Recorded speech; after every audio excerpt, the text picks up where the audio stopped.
Je vais vous raconter une histoire récente pour illustrer à quel point parfois nos blessures émotionnelles, quand elles sont activées à l'intérieur de nous, eh bien nous en devenons la marionnette. On va avoir des réactions et des décisions qui sont finalement prises par la part blessée en nous et qui nous amènent dans la direction opposée de notre bonheur et de notre sérénité. Et je vais vous raconter cette histoire pour vous rendre finalement plus conscient, plus acteur et plus outillé pour aller déjouer les pièges que la vie va mettre sur votre chemin. Et parce que je crois vraiment que plus nous sommes conscients de nous-mêmes, plus nous sommes finalement empouvoirés de ce qui se joue, et plus nous allons pouvoir écouter la part saine en nous qui sait déjà ce dont nous avons besoin et où nous avons envie d'aller. Il y a quelques jours, j'ai été contactée par une jeune femme, comme ça m'arrive souvent, qui était dans un état émotionnel assez vraiment difficile et surtout qui durait depuis plusieurs années.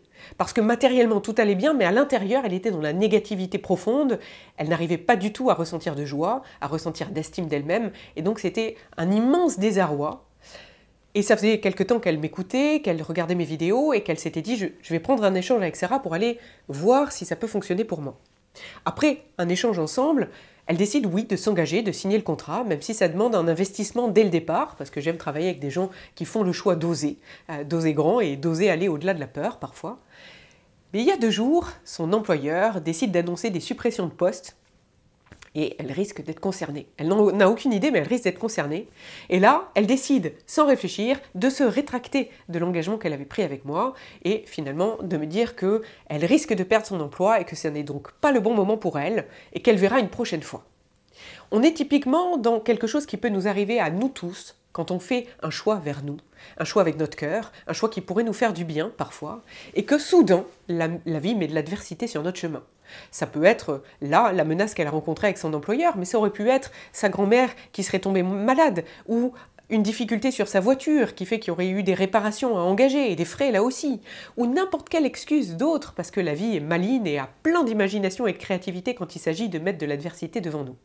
Pourquoi est-ce qu'on rencontre cette adversité? Parce que la vie, elle veut nous challenger pour savoir si vraiment nous, on est prêt à nous choisir et surtout si vraiment on est prêt à écouter la part saine en nous, celle qui a fait qu'on a commencé à faire un pas vers la réparation, qu'on a commencé à s'engager dans une solution ou qu'on chemine déjà vers l'envie de s'engager.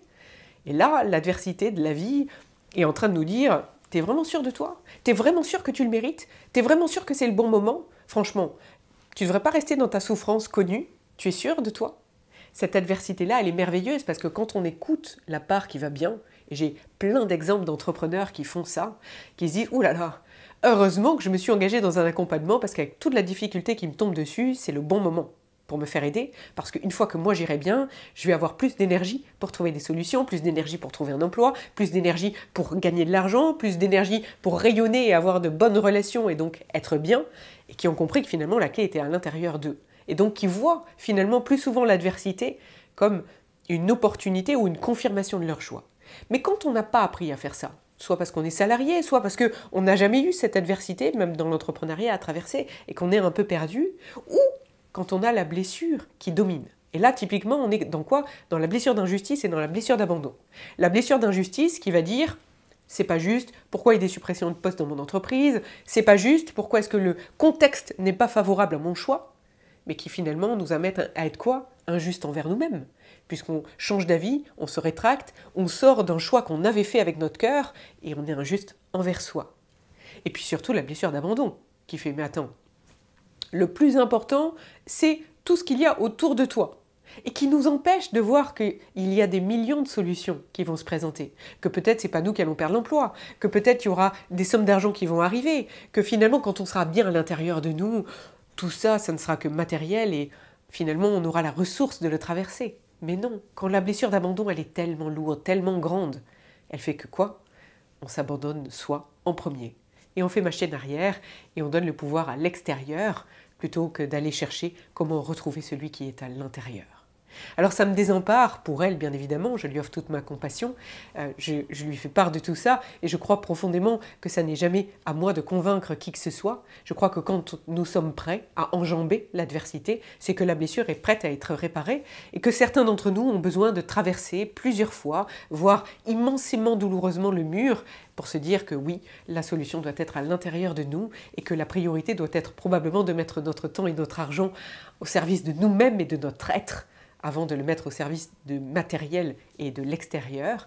Mais encore une fois, chacun sait mieux pour lui-même. Je voulais vous partager cette histoire-là parce que je crois qu'elle nous concerne tous. En fonction des paliers que nous avons à traverser, la vie va nous présenter la peur sous forme d'adversité. D'adversité plutôt qui vont déclencher cette peur en nous.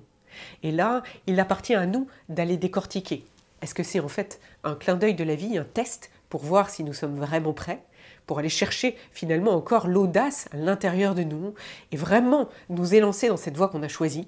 C'est un peu le cas quand vous vous apprêtez à démissionner ou vous vous apprêtez à faire un choix un peu fou et que tout d'un coup, votre système neurologique perceptible à la peur, celui qui a si bien fonctionné jusqu'à présent et qui était l'artisan de votre malheur jusqu'à aujourd'hui, s'active et vous fait voir tous les dangers potentiels. Là, à mon sens, la meilleure stratégie que l'on puisse avoir, c'est de se rendre compte de ça, d'où cette vidéo, et je vous remercie d'avance si vous pouvez prendre le temps de mettre un pouce bleu ou un commentaire pour m'encourager si vous voulez que j'en fasse d'autres, parce que ça prend du temps. La première étape, c'est d'aller se donner de l'amour à soi en se disant « Ok, je suis conscient que le schéma se joue, est-ce que c'est une peur qui est réelle ?» Et ça, chacun sait mieux pour lui-même. Est-ce que je suis vraiment dans la détresse financière? Est-ce que je suis vraiment dans une situation où j'ai pas de solution et je suis dans un danger de survie et un danger de mort en fait? Et donc là, la peur, elle est réelle.